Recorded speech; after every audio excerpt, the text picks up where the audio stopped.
वक्तव्य भी एक कला है, बोलना भी एक कला है, सुनना भी एक कला है। लेकिन हम अन्य कार्यों में पुरुषार्थ करते हैं। जब धर्म ध्यान की, धर्म कथा की बात आती है, जो 5वीं कथा बताई गई, हम तत्काल जो है, जबकि आगम ग्रंथ कहते हैं जरा जाव न पीले वाई जाव न वड्ढई जाविंदिया न हयंती ताव धम्मम समाये रे। भगवान महावीर कह रहे हैं जरा जाव न पीले। धर्म कब करें?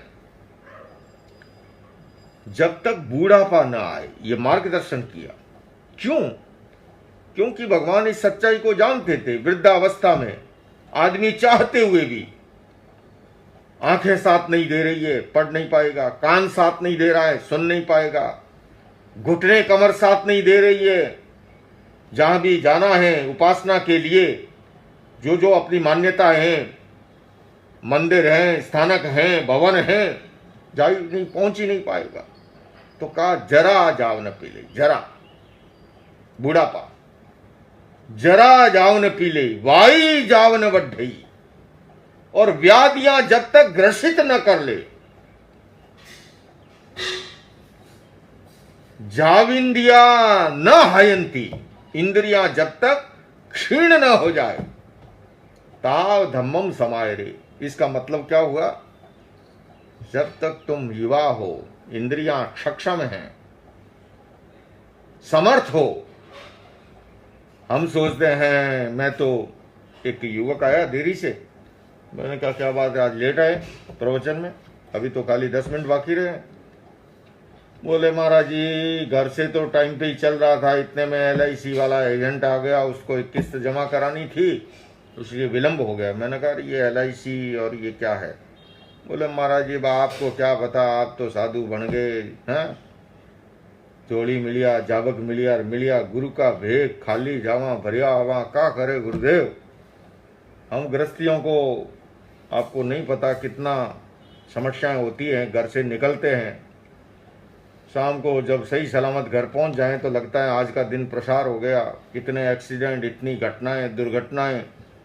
तो मैंने बीमा करा रखा है, और बीमा में ये व्यवस्था होती है कि ऐसे में पीछे से भर परिवार के लिए जो है, मैंने सारी बात उसकी समझी तो लगा कि भविष्य की चिंतन करना कोई बुरी बात नहीं है।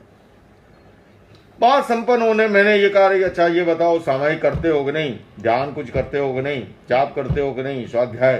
बोले महाराज अभी मेरी क्या उम्र है, अभी तो मेरे दादाजी कर रहे हैं, फिर पिताजी करेंगे, मेरी उम्र आएगी तब मैं भी करूंगा।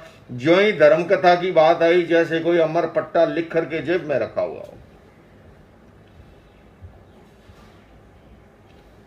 डे नाइट का मैच देखने के लिए वानखेड़े स्टेडियम में पूरी रात जाग करके सुबह उठे तो आलू बुखारे की तरह आंखें क्यों न हो, उसके लिए समय मिल जाता है। पर जब धर्म कथा की बात करते हैं,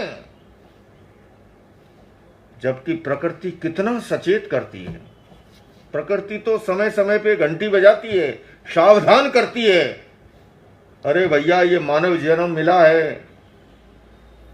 और आपको पता है प्रकृति की घंटी, पहली घंटी बजती है, बाल सफेद होने शुरू होते हैं, और बाल भी सबसे पहले कान के आसपास के, जिससे कि घंटी ठीक से सुनाई दे जाए। पर आदमी इतना होशियार है, घंटी तो बजती है कि भैया देख अब मैं आया हूं, सफेद बाल कहता है जीवन का ढंग बदल दे। लेकिन आदमी होशियार है, जीवन का ढंग नहीं बदलता, बाल का रंग ही बदल डालता है। दूसरी घंटी बजती है, दांत जवाब देने लगते हैं, तो आर्टिफिशियल दांत लगा देता है। तीसरी घंटी बजती है, घुटने जवाब देते हैं, तो आजकल नी प्लेसमेंट का युग आ गया। बंधुओं और बहनों, सचमुच में मानव जन्म मिलना, उससे बड़ी और कोई सार्थकता जीवन की हो नहीं सकती। देव दुर्लभ मानव जीवन सर्वश्रेष्ठ, जिसको सभी ग्रंथ और पंथों में बताया गया। कारण क्या है? क्योंकि मनुष्य को जितना विकसित मस्तिष्क मिला है, जितना सक्षम नर्वस सिस्टम मिला है,